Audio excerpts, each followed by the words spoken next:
Hey guys, welcome to Beyond the Books, a podcast series by the Malaysia chapter of the International Council of Malaysian Scholars, or ICMS in short. I'm CH, the Founding Council Project Development and Initiatives Executive Director from the Malaysia chapter. ICMS is a long-standing, dynamic Malaysian student organization with a robust presence across 6 chapters worldwide, including Malaysia, Singapore, Australia, Hong Kong, the United Kingdom, and North America. Each chapter serves as a hub for passionate and driven Malaysian students, fostering a global network of talented individuals committed to making a positive impact, upholding our 3 core values, building networks, empowering leaders, and realizing ideas. This series aims to explore the steps to guide students into their dream roles in their respective industries. Whether you are new to this industry or you have prior knowledge of it, you are at the right stop to gain the latest industry insights. This is the journey to consultancy, and it will be the first episode of the series. I'm truly excited to engage into this conversation on consultancy. Together with me, I have Yik Lee and Tim, who are the industry experts that will be sharing their invaluable experience to the audience that are tuning in to this episode. Before we kickstart, let us have Yik Lee and Tim to have a brief introduction about themselves, and perhaps we can start with Yik, and you can include your background in your university as well as in ICMS. Yep, sure. And thanks, Cheng Hong, for the introduction and also inviting me to the series. It's my honor to be here and sharing a bit about my experience. I'm not going to call myself expert, but I believe I probably have some experience that how it has been true for me and that I can share with the others of you. And yeah, just a little bit about myself, and you can just call me Yik. And I was originally from the 10 Council Hong Kong chapter. And so for the Hong Kong chapter, I was a Council Policy and Strategy, which is CPS director.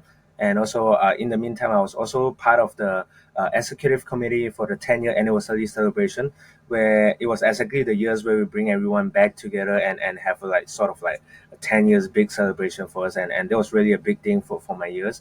And also, other than that, I was also one of the directors that revamped the ICMS consulting group, which I think is still active and running until today as well. And it's really excited to see that, because I was not the one that initially started it, but after stopping it for a few years, it was an honor for me to be part of it and back into life. And more about my personal experience. I was studying global business in the Hong Kong University of Science and Technology, HKUST. And so for my past experience and also my full-time experience, I did have some experience in the consulting industry. So I did my internship in places like Oliver Wyman and also KPMG. And now I'm actually an associate consultant in IBM Hong Kong Consulting, working as an associate consultant. Yep, and I'm looking forward to sharing more with you about my insights and experience in today's podcast. Yeah. All right, thank you so much, Ik. Now over to you, Tim. Yep, thank you so much. So a bit about myself. My name is Timothy Tang, and I was previously from the 7th Council in the Malaysian Council. In ICMS, I was previously the I-Square project director. So I led the I-Square project for ICMS in the year of 2017, if I'm not mistaken. So I studied at University Malaysia Sarawak, or UNIMAS, which is a university based in Sarawak. So I remember a lot of flights to KL for a lot of events that was organized in Kuala Lumpur. So that was a very fun time for me. A bit about my career journey. So I had 2 internships before I joined the career world. So my first 2 internships were with Gamuda in the finance team, and then with EY Malaysia under their consulting team. Then I moved on to the TCP program as part of the CIMB Group's Management Associate program. So I did my rotations there for 2 years plus. Then I moved on to KPMG Singapore, where I am currently a senior consultant with the financial services advisory team with the firm. That's a bit about myself. So over to you, CH. All right, thank you so much, Jake and Tim, for sharing that. And we can see that we are truly honored to have both of you here because you too have rich experiences in the consultancy industry. So now let us kickstart our podcast series of the day by asking the first question in terms of the general question. So to give the audience an overview of what does the consultancy industry look like. So maybe we'll start off with Tim and followed by Yik on answering this question. So Tim, could you perhaps share to the audience what does consultancy involve? Yep. So consultancy can mean different things, right? Based on your specialization and the role that you're in. At least for my side, when it comes to financial services advisory, we provide consulting work specifically for firms like banks, central banks, and VCs, for example. So we have a lot of projects that involve things like transformation, for example, financial crime, even payment system and infrastructure. So those are some of the domains that I'm involved in. I've also previously worked with the innovation team as well, and the ESG and innovation team. So I was previously part of the team called the ESG Banking Center of Excellence. So this is where folks can come together in KPMG across our 4 different pillars, and we really provide sort of like a lot of transformation work, especially when it comes to ESG related projects. So I think when it comes to consulting, if you break it down to its just first principle, right? It is really affect on how we can solve problem for clients. So that problem can mean different things, right? So we would come in as an independent party to present solutions to the problem, and this is where we come in and solve it. Yeah. Over to you, Yik. Yep, sure. I think I probably will just give some add-ons based on Timothy's point as well, because I think those are definitely really valid points and align with what I think about consulting as well. And just to add on more, what does consulting involve? I think first thing, like Timothy also mentioned, definitely it's about problem solving. Like all the time, if you're interested in consulting, definitely you hear these terms a lot, like problem solving, and you gotta have the skill. So because like by the name consultant, you are supposed to be there to solve some issue. Because if today there's no issue, I don't think there will even be a consultant involved in that steps or in that process. So first thing first, we're there to solve issue. So you gotta be clear, and then from this on, you can run on and talk along about how to do the problem solving and how to identify a problem. So I think probably for this question we won't further elaborate on this, but I think one to keep in mind is, okay, it's really important for us to be there and straight to the point and try to offer what we can to solve problem. And then it will be like what problem to solve. It could be a wide range. Like I know Timothy is more experienced in the financial field or industry. For me myself, I would say it's more on the technology side, or even just in general management consulting. So that was from my experience. So really depends on what are your skills and what are the industry that you are in. Then what consulting will involve for you might be slightly different. But then, as the saying goes, consulting is the one that borrow your watch and tell you the time. I think one principles is you always have to be one step ahead of your clients or whoever who needs you.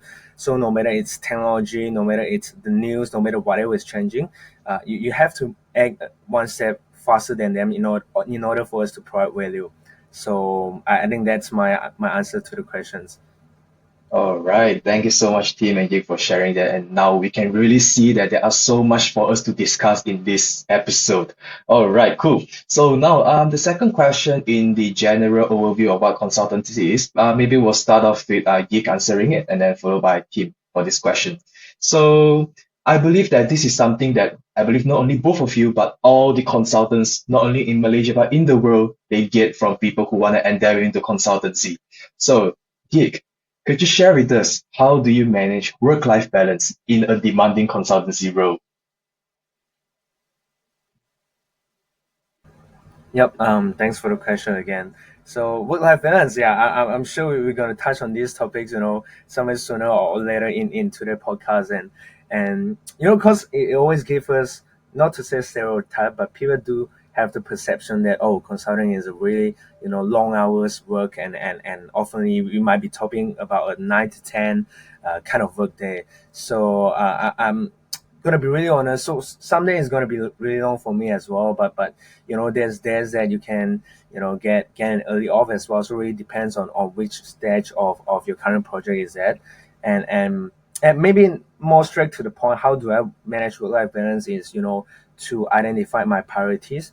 Because I think as a consultant, you always have a lot on your task list and a lot on your to-do list. Like it's not gonna be today we go into office, we have like 1 to 3 things to do, but it's always about like 10 plus things you have to solve, and then so what you're gonna work on first, right? And aside your regular project work, you might still have to do some engagement or kind of proposal kind of works. So they will add an extra challenge to your daily works. So yeah, really important is to identify your priorities.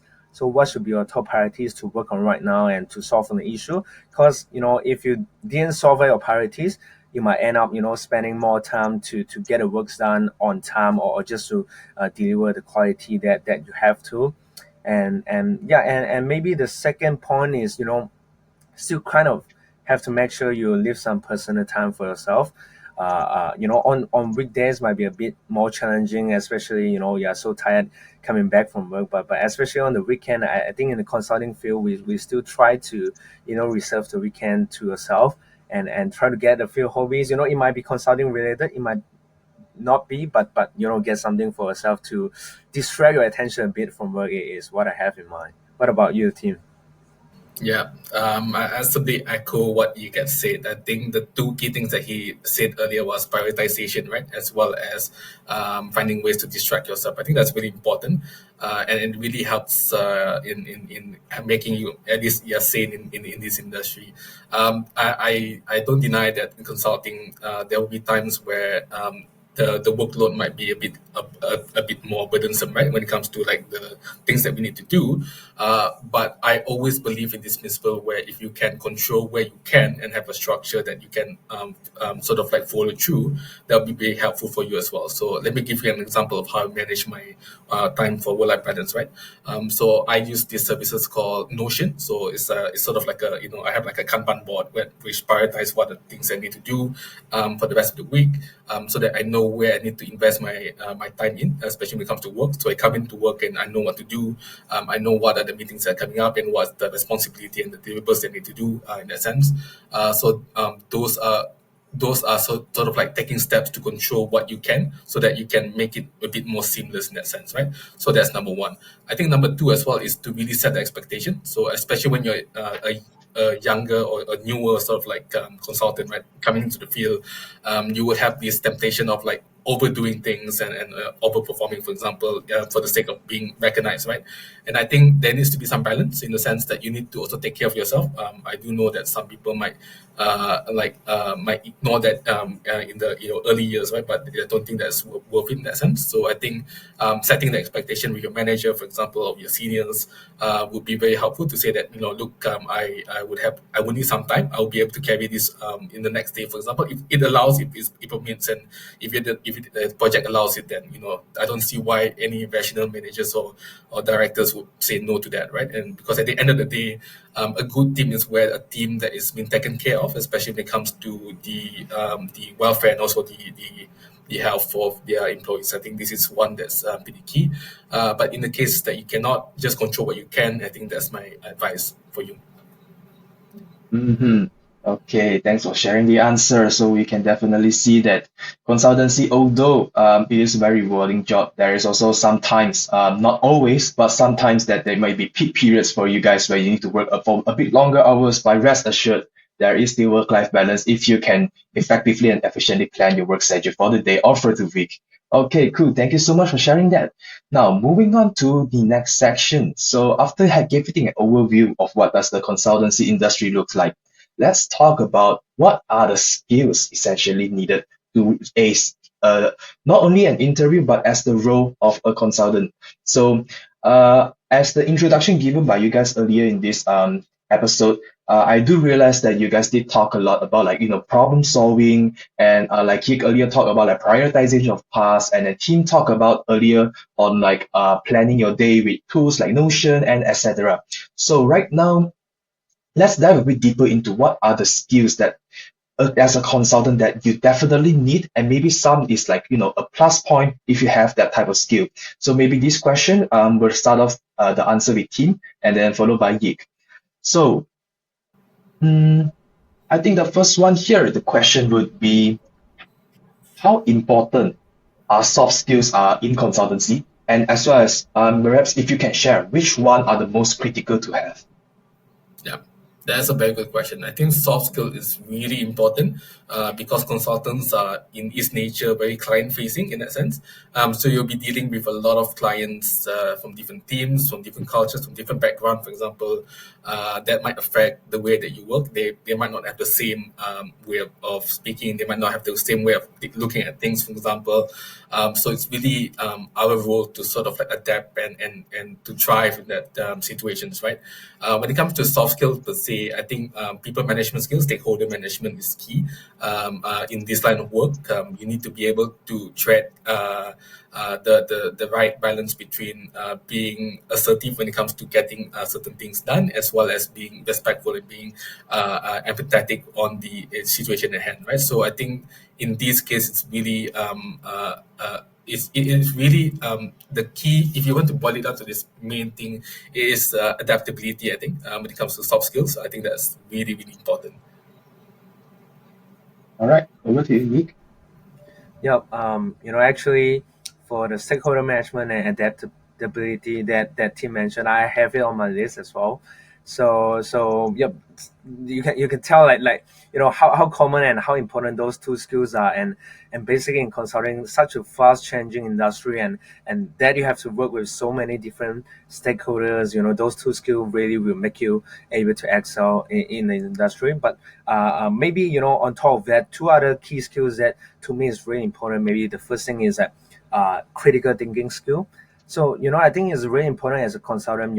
Other than other different kind of jobs, that in some jobs you might be able to just do what your managers or seniors ask you to do. But I think as a consultant, even from the very junior perspective, your seniors will always encourage you to have that sense of critical thinking. So which means you shouldn't just take the words that they were given. So for example, like, oh, if your manager asks you to give me a report of like the revenue income in the past 5 years, you shouldn't just take the words for it on. You should, oh sure, let me gather the data and just send it in to you. So as a consultant, you gotta have to figure out. So maybe based on the context, try to figure out why does the data is necessary or needed, what is the purpose, and how can I better prepare so we can move forward in terms of that. Or maybe even better, if you can counter propose some other solution or some ways that you think might be even better, or can create more effectiveness and efficiency for your works. There's always encouraged for a consultant. So learn how to challenge, learn how to criticize your own thinking, your manager's thinking, your client thinking, and in a very constructive way, not just trying to destroy them or anything else. I think would be a really good skill for you to adapt in the consulting field.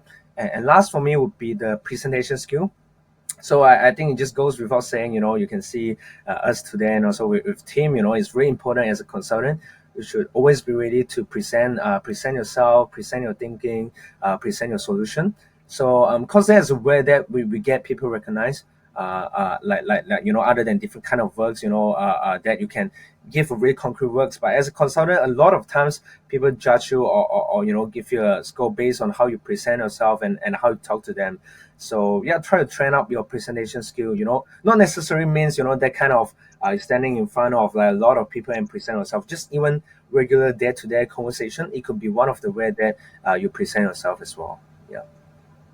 Okay, so now we got the grips. Now we got the grasp of what does the necessary soft skill looks that is required as a consultant. And Tim and Yik mentioned a very good point there. Tim mentioned about adaptability, and I truly resonate with this because in this ever-changing world, technology can change in one day, and you need to learn another new skill. AI can change everything, and you need to learn how to use AI, else you will be replaced by AI. And Yik also mentioned one thing about presentation, and I do strongly I can see that this is really embedded within you and team as well. Because when I ask questions, you guys can answer on the spot without any filler words. Very confidence there. All right. So yeah, we can see that it's so essential for us to have this type of skills if we are a consultant. All right, cool. So I think the second question here somehow is a bit of continuation with what Tim shared earlier, which is about adaptability. So maybe we'll switch places this time. Maybe we'll have Yik to answer it first, and then followed by Tim with this. So in the consultancy field, Yik, would you mind sharing to the audience how do you stay updated and continuously improve your skills in the ever evolving environment? Yep. Thanks for the question. And yeah, I think for me there's a few ways for me to always try to get up to date with the information or even latest technology in the field. Especially because I'm working with IBM, so we actually have a more prestige involvement with technology as well. So actually for us, first thing first, we will always get required to do a lot of trainings, and especially nowadays we are required to do a lot of AI training. So the first point for me will be through my company resources. We have a lot of like learning resources, online courses that we can take to upskill our skills, upskill ourselves, not just for AI, but for different topics. For example, as a business analyst or as a project manager, what kind of skill you should have, or even cloud related, cloud modernization. We have that resources that we can leverage, and also some certification and that you can apply and try to get it to showcase your skills. So that's the first thing. I would say it's a more passive one, because you're more driven by a company to do this. And the second one is definitely you yourself. You have to stay curious all the time. You have to be excited and interested in what is going on. And that's actually one of the base skill as a consultant as well. You need to make sure you're always hunger for knowledge and try to get more as well. So even in my daily life, I try to get myself subscribed to different news. And if you're not someone that really into news, I think even try to follow some of the IG account. I think will be one of the most easiest way for you to get updated to those information, because when you're just scrolling, somehow you get through some of the knowledgeable information as well. And also I also think that podcast is also one of the very good way for you to obtain information, especially for people nowadays. Maybe in Malaysia you'll be driving, in Hong Kong will be when we're taking the MTR, the public transportation. You do have the free time. You can free out your ear and listen to some podcasts. And so recently, I've been trying to get myself in some of it, and I would say it's actually really fruitful for me to spend 30-40 minutes of your day, and it won't waste of your other time, like for example sleeping time or your working time, because like podcast is so accessible everywhere. So I think that was one of the two ideas I have in mind. Maybe you can see what Tim has as well. Yeah, thank you so much, Yik. I think I really echo that. I almost said podcast as well, because when I travel in MRT, which is the train in Singapore, I listen to the PFM radio, 89.9. So there's a lot of podcasts there, the Breakfast Grill, for example. So there's a lot of interesting markets development and stories that is shared there, right? And I really echo that. You just use all the resources that you have within the firm, within the company. For example, you have learning sessions, trainings, for example, go for that. When I was in CIMB, I was sponsored to go for I think an AI course as well. I forgot what is it. I think it's a data science course or something like that. So just take advantage of what the firm and the company gives to you, and learn for that. That is from accessibility for resources, right? Other things that you can do personally, like I said, podcasts, like you get mentioned earlier. There's also publications that I subscribe to. Like, for example, I subscribe to Bloomberg, for example. So I have access to the Bloomberg's news, for example, so I can read through that and understand the developments. There's also New York Times, for example. I even paid for that as well. Some of the subscriptions, the Economist, for example, is one of the places where you can also build up your learning skills, but especially when it comes to financial services, right? And I think the last thing to note is that a lot of places, like for example the Bank of International Settlement or a lot of other firms out there, also produce their own white papers. Even our competitors, even from other firms, you can just have a look and read through what they have collected, what are the insights that they have provided, and see where the gaps are between what you know and what they know.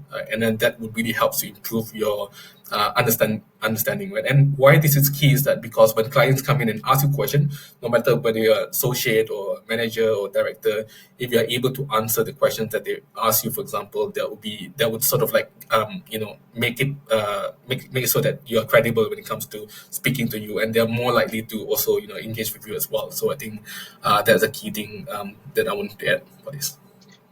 All right, so we can see that podcast is mentioned by both Yik and Tim. So to the audience who are tuning in right now, if you are listening to this podcast, you are one step closer in becoming a consultant. Yay! All right, and I truly echo that as well because even I myself, when I'm driving to work or when I'm driving to uni, I do listen to podcasts as well, such as Diary of a CEO and then a podcast by Bedros Koulian. And yeah, I truly resonate with it as well because it's highly accessible. You don't need to watch a video. You just need to listen to it while you're doing your stuff. And yeah, you are already learning something while listening to the podcast. All right, cool. So that sums up the questions for the skill section. So now moving on a bit deeper into the consultancy role, specifically in the career. So we do know that we have now dived into what are the prerequisites to become a consultant. So now let's dive a bit deeper into the journey of the consultant. So maybe we'll have Team to answer this first, and then followed by Yik. And this question would be, could you perhaps share to us how did you start your career in consultancy, and what are the steps that you have taken to reach your current position to date? Ah, Very good question. So my first exposure to consulting really is when I was in ICMS. So when I was in ICMS, we have a lot of sponsors, right? One of the sponsors was at the time was EY. So I joined in ICMS and I was offered, thankfully, for a role in EY consulting, and this is where I was able to learn the necessary things when it comes to consulting. There's a lot of projects that I'm part of. There's like, for example, there's a lot of proposals that I do, and the many slides that I've done. So I think that's like really helped to build up the foundation and the interest and understanding in the world of consulting, right? But I chose to challenge myself, so I did not choose to accept the return to EY. So what I did instead is go to apply to CIMB Bank, so as part of their TCB program. Thankfully, I was accepted to be part of the program, so I rotated across different functions and different roles, ranging from consumer banking, digital banking, compliance, corporate finance, and then lastly, corporate communication, for example. And then I think during my time in CIMB, I also had a lot of exposure and understanding when it comes to the financial services side of things. So that really helps when it comes to transitioning to my time in Singapore. So how do I end up in KPMG Singapore? It's really that a friend of mine from ICMS as well, Marisa. So Marisa was part of the firm, and she referred me to the firm. So I was referred to KPMG Singapore, and I got through an interview with one of the partners in the firm. So I had a conversation with her, and she was like, "Okay, Tim, let's get you in since you have a lot of experience when it comes to innovation and financial services, for example." So I'm really thankful for that opportunity.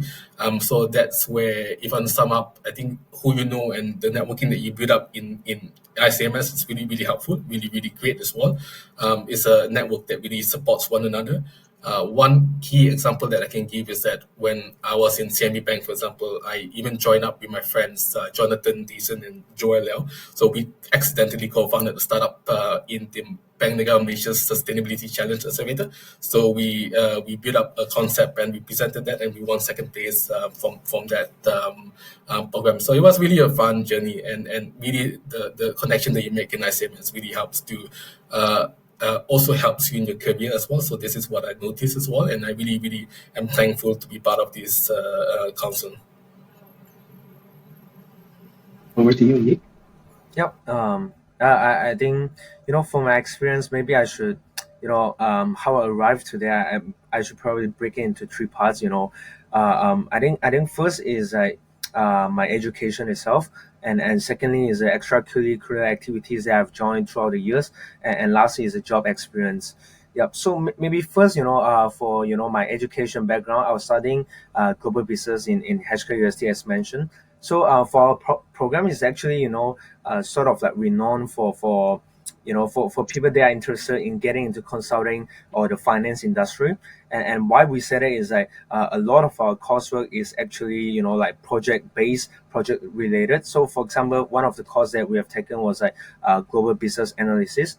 So basically the whole course was that we have to go through a series of like few cases, and often we would given a very short amount of time maybe a week or two, and try to solve on an issue, and then instructor will instruct through a set of like consulting tools and also the background. So I think that's how I firstly try to build out my foundation in the consulting industry, know how to do like research, know how to build decks, know how to present myself, and also answer in Q&A section. So that was sort of like an entry point.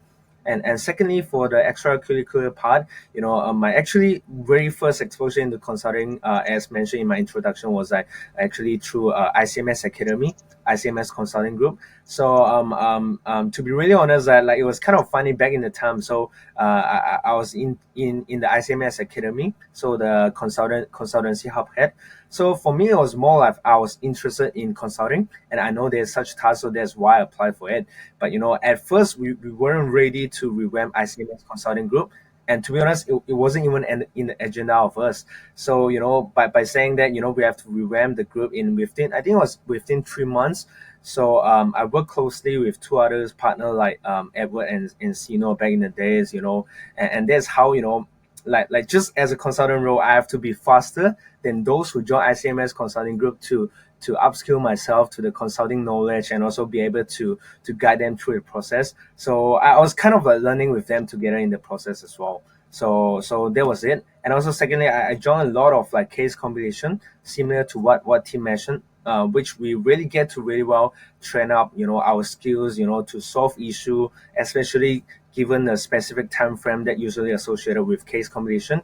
You really get to know how to work under pressure, which kind of simulate a consultant life as well. So lastly is a job experience. With all the experience I mentioned, I try to find some actual practice opportunities for myself.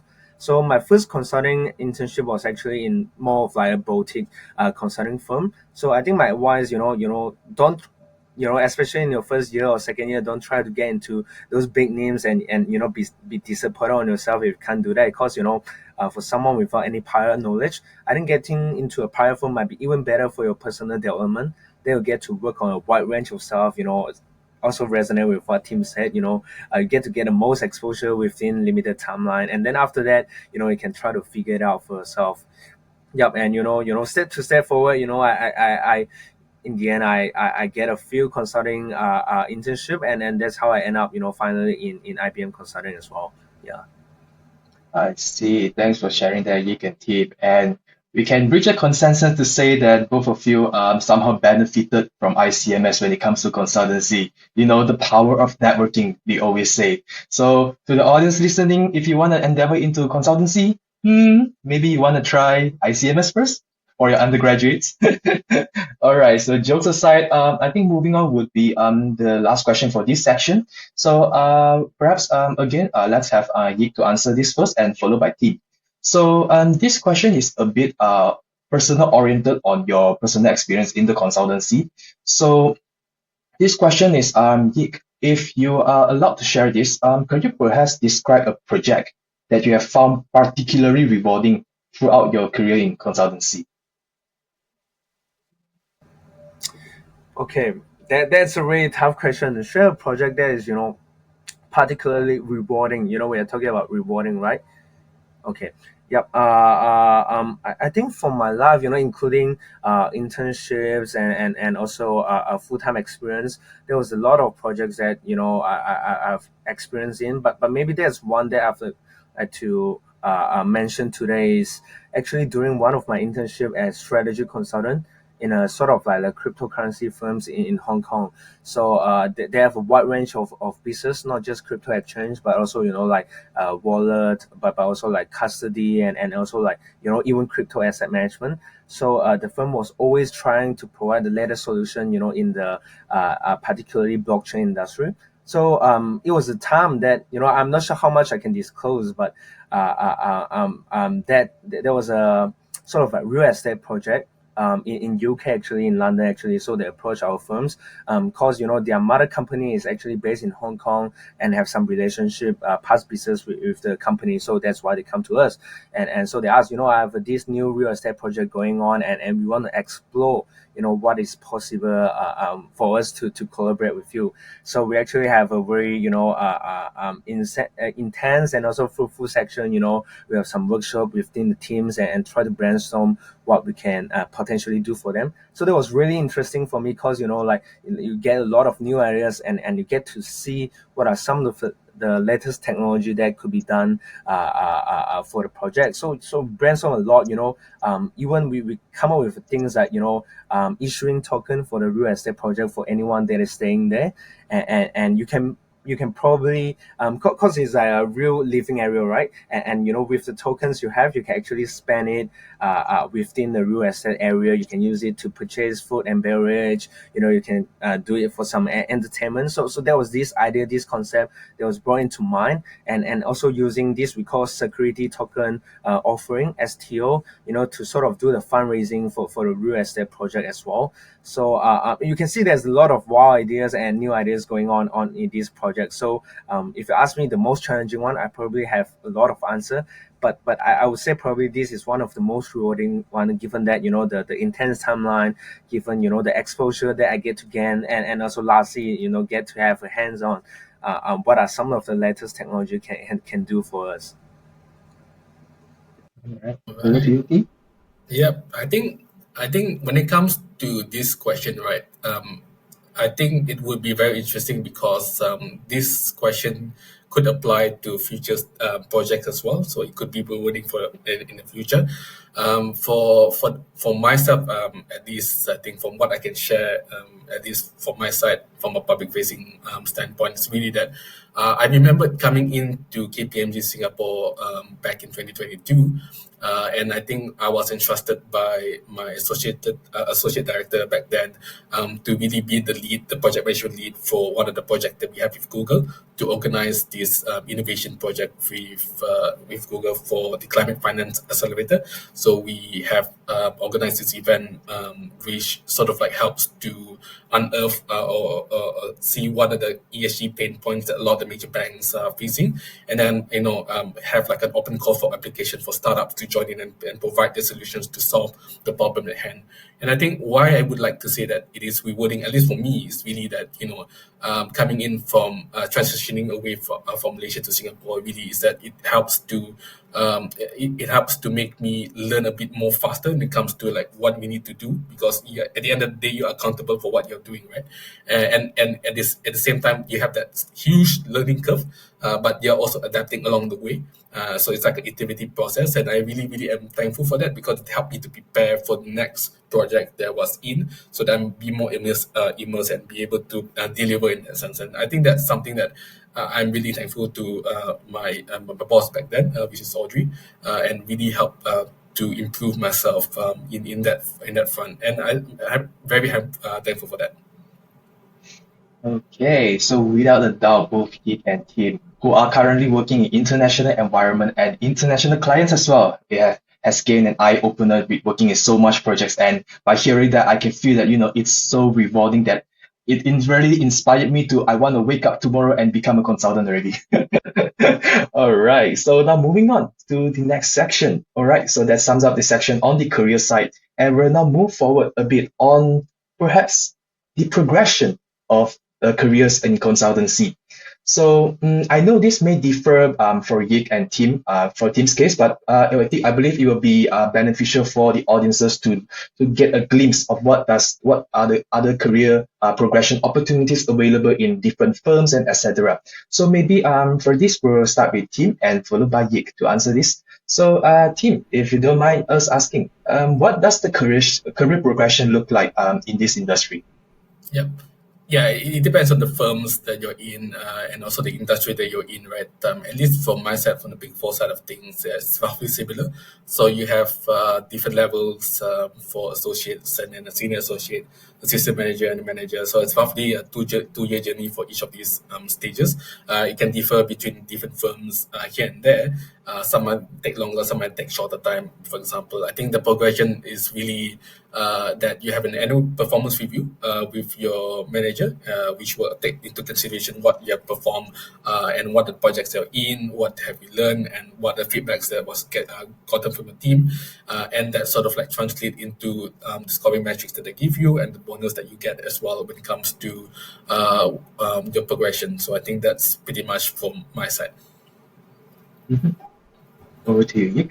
Yep. I think definitely this is, really depends on your company, but at least for my case, you usually, join the company, as an associate program, where you will be spending 2 years, 1 year as an associate consultant, and also the second year as a consultant. So I would consider this as, early stage in your career, where you just, try to get more hands-on opportunities, and also try to get different exposure through different projects as well. And so at the end of these 2 years point, that is where, they will come in and access you. So you actually, for our case, you have to do a presentation. You have to include, oh, so what have you learned, and also what project were you involved in the past 2 years, and also why do you think that you are able to qualify, to into the next stage of your career. And also, what is your plan for that? Is there any kind of skill that you're looking forward to? So, actually after that, you'll be considered as a senior consultant, and also following by that will be a, managing consultant, then also a partner. And then so I think for the senior consultant and managing consultant is more of like the middle term, of your career, where you'll be trying to lead a small teams. You're trying to showcase your people skill. You're trying to show that, oh, you are able to talk to the client by yourself. So you are, kind of like a step, up ahead from the early stage of your career. And also there's actually when you try to be more specialized in some field, or some industry. So for example, in terms of role, someone in that stage of your career, they might choose to become a project manager, a more PM kind of role. You're able to coordinate tasks, you know what is going on, what is the timeline, and what is the top priorities for the team right now. And then on the other hand, for the business track, for the other opportunities would be as a business analyst, where you'll be the one that, work on the most complex business issue, and how to break down issues, and how to come up with solutions. So there's the other options that you have in our firm. So really up to you, depends on your interest, and also depends on your skill to choose which track to go. Then at the very end will be the associate partner and partner level, which your daily task will be really focused on sales, really focus on, going out, reaching out to different clients, different opportunities, and present what the firms can offer. So there's definitely, all of us are looking ahead to that, but we really see, how long it takes, and also what will be the process for you to reach at that stage. Hmm. So it seems like although from different not industry, but from different companies, the career progression seems to be a rewarding journey as well. From where you guys started and up to date where you guys are, it's definitely a zero to hero journey there. So congrats to you guys as well. So for those who are tuning in, definitely there is career progression in this industry. So not to worry. And we'll now move on to the next question that perhaps it is more relevant to the undergraduates who are very interested into consultancy. So now likewise, perhaps this question will start off with Yik answering it and followed by Tim. So Yik, would you mind sharing how important is mentorship in consultancy? And also, if you were to give an advice, how can young consultants find mentors to guide their career progression?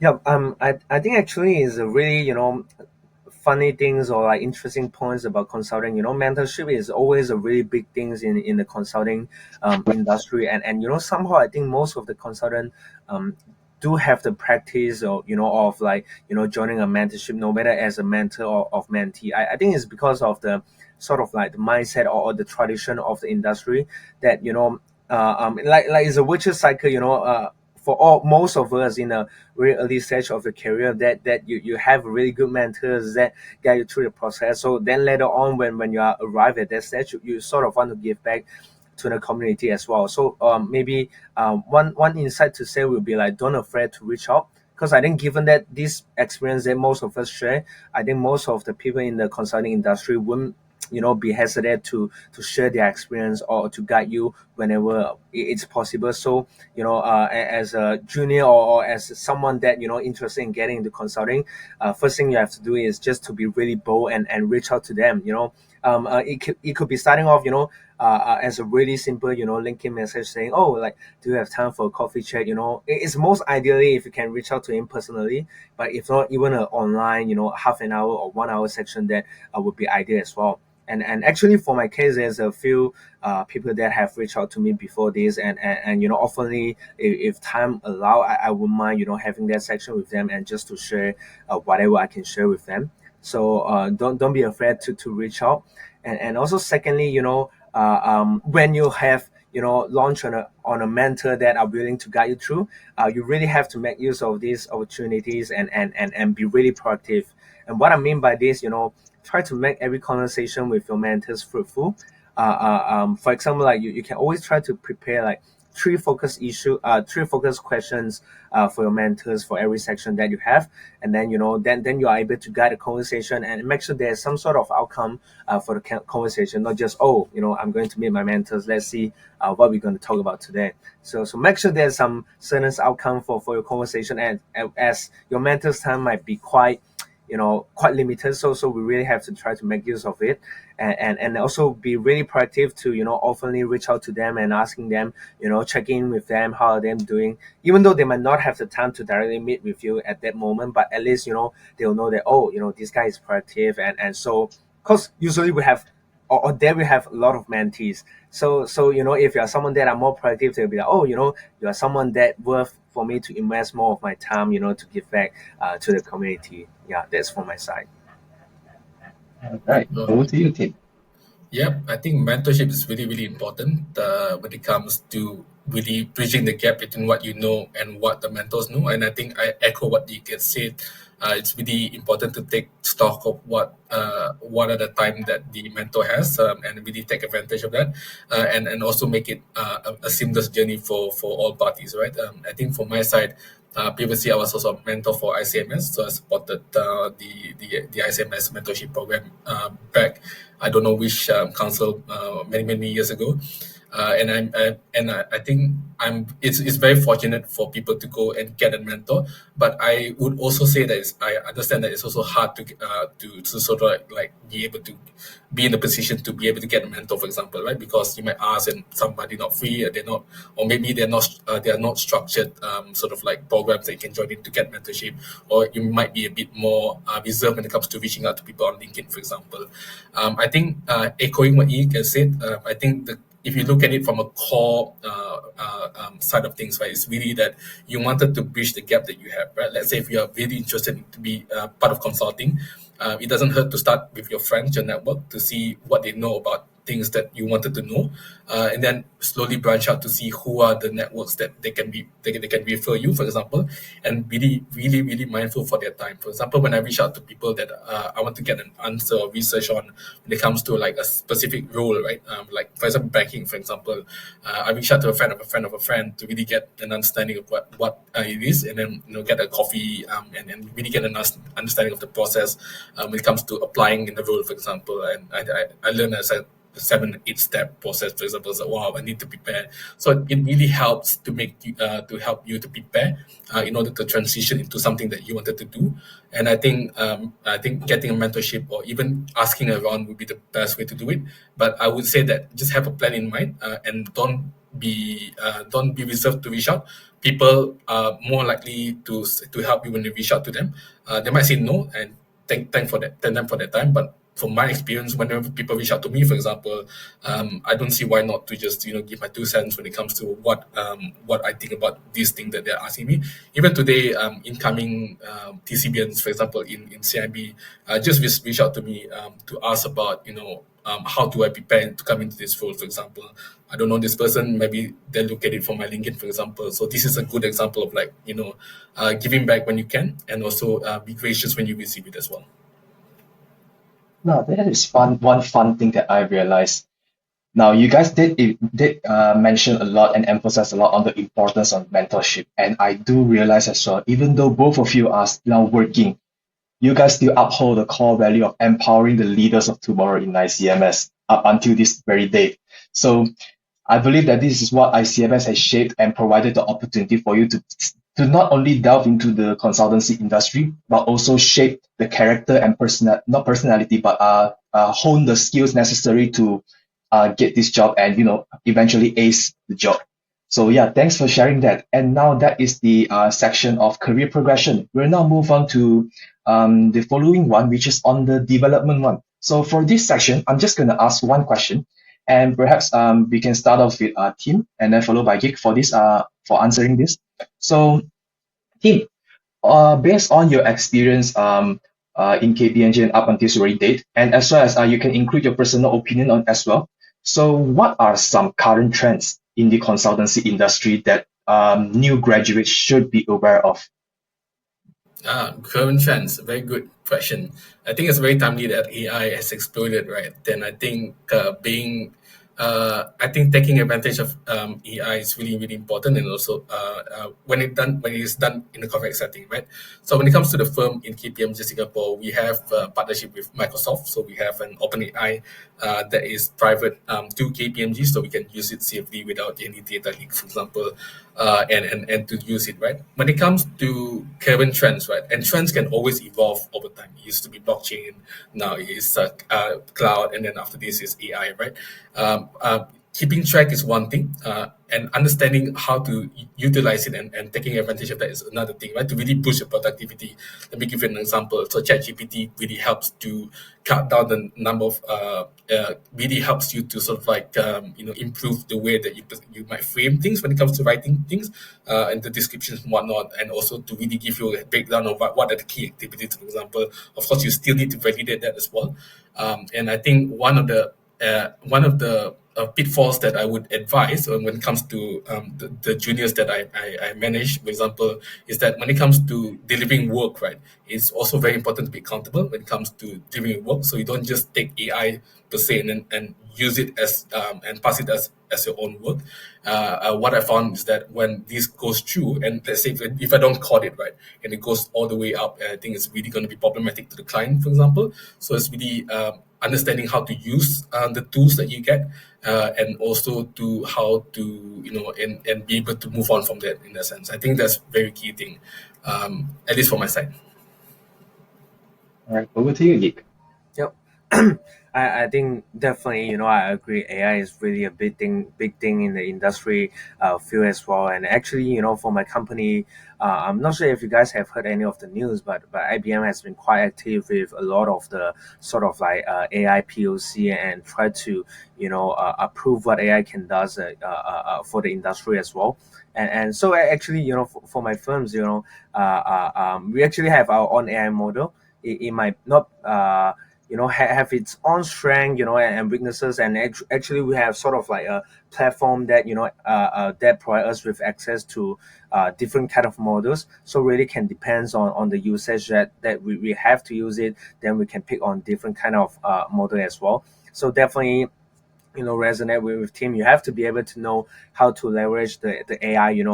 For example, like AI is that strong, but you need to know what prompts to enter to the AI model for them to generate the result that are accurate, they are reliable, that are relevant to your works. So not just saying, oh, AI, we're going to use it. Just even back then, for Google search, you need to know how to do the accurate Google search to get the result that you want. So definitely pick up an AI skill, not just learn how to use it to optimize your works, but maybe try to get more exposure on what AI can do for different industry. Depends on what this industry you're in, because for different industry, for customer service, for operation, for finance, AI all have different kind of like application. So really depends on your interest, and you might want to be the sort of expert in that field. So for example, you're interested in finance, you're interested in AI, and also consulting. So actually now is a really good time for you to find out all the use cases for industry, what are being done right now, and what could be potentially done but not able to be done now. So if you're able to be the expert on this, you might be able to showcase your value and maximize the benefit that you can bring to your clients. And maybe given that Tim mentioned AI, and other trends that I've observed is this is not really like a key change or trend, but it's just that I feel like consulting nowadays is more, how to say, back then we have a lot of like strategy consulting.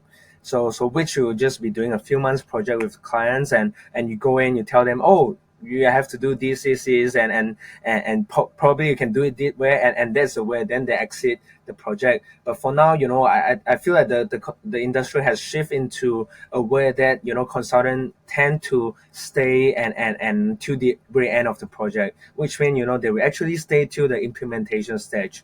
I think it's just one of the way that consulting or consultant in general try to maximize that the benefit that they can create for clients. So back then we get a lot of criticize for like, oh, saying it's easy, you're just here and say all the fluffy stuff, then you're gone, right? So that's one of the way that they try to shift towards in order to achieve more benefit for the client, especially with the technology kind of going on. Especially I see now there's a lot of technology project that tend to it's better for them to stay to the very end of the project to provide the value for them to the clients. So there's some of the trends that I've observed. I see. So I think let's put this into perspective, and perhaps I believe Yik and Tim will agree to me to some extent as well. So if we look back 5 years ago, when we talk about AI, we are afraid that they will take away our jobs, they will replace us. But today, I believe our perspective can change to people who use AI can replace people who don't use AI. Yes, I see nodding. So I believe this is very crucial for us to know that AI is a tool, not only that it won't eventually take away our job, but people who can leverage on it will definitely have a more advantage on us. So thank you guys for sharing that. And perhaps now the concluding question for this episode. And I believe this may sound a bit cliche, but let's not belittle the impact of of your answer to our audience tuning into this episode. So perhaps we'll start with Yik and then followed by Tim for this question. So Yik, knowing what you know today, what advice would you give to your younger self?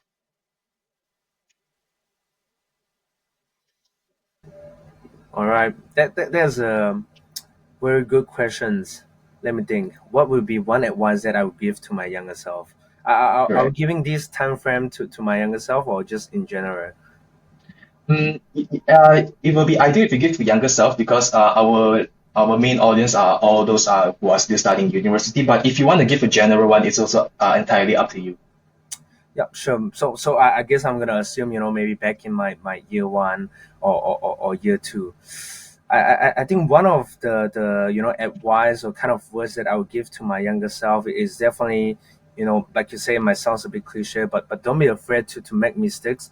Cause I think back in the days that it was one of the days that we will be really careful with what we do or also what we say, and you might be tend to try to get things really confident, then only you go and execute stuff. But now going back, talking back to myself, I would say just don't be afraid to try, because it's actually in the times of your days that you have the most time and also chance to go and try out different stuff. It is a time that you don't have to be afraid of failure, because you still have time, you still have chance, and as a students, people are tend to have a wider range of tolerance with you. So I'm not saying that you should mess around, but I think it's a really good chance for you to maximize this chance, and try to explore different opportunities for yourself.